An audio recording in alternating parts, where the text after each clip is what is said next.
I work with the IceCat Scientific Association. That's the premier incoherent scatter radar organisation in the world today. We're operating in the north of Scandinavia, all across the north of Scandinavia. We have 3 huge radars, 2 of them close to Tromsø, about 400 miles inside the Arctic Circle, and the world's finest radar at the moment on Spitsbergen, which is 600 miles from the North Pole.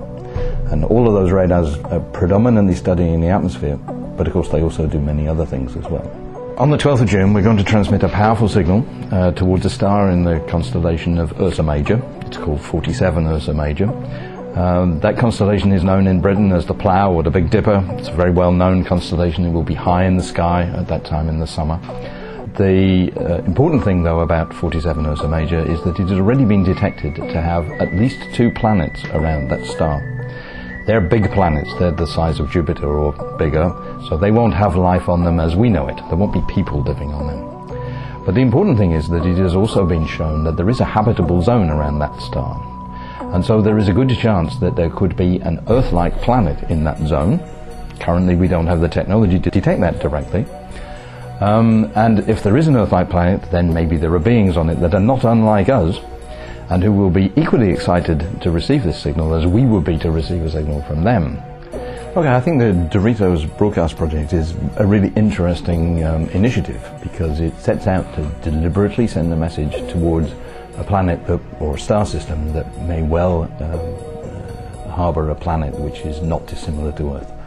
And so by actually setting out to get the public to generate those sort of messages that we would like for mankind to send towards another civilization, that's a really exciting thing to be involved with.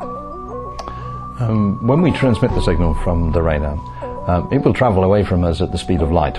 All radio signals travel at that speed. And so that means that it will go past the moon, or that sort of distance, in a bit over a second. It will be at about the range of the sun after about 8 minutes. And it will be out of the solar system, so beyond Pluto, in a matter of some hours, maybe 5-6 hours or so after we transmit it.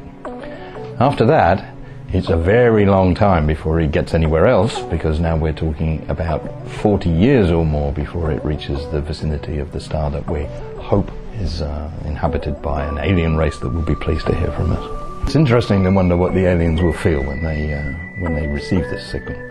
But I hope that they will be really excited by it, because this will be a signal which is obviously not random. It didn't just appear naturally out of the universe. There's some intelligence behind it. And that's exactly what we look for in the SETI projects, where we're looking for signs of life from other stars. We're looking for something that stands out from the background noise as being clearly something with intelligence behind it. And we'd be really excited the day we see that signal, and so I believe that the aliens should be equally excited. I hope they are. They're not like us if they're not.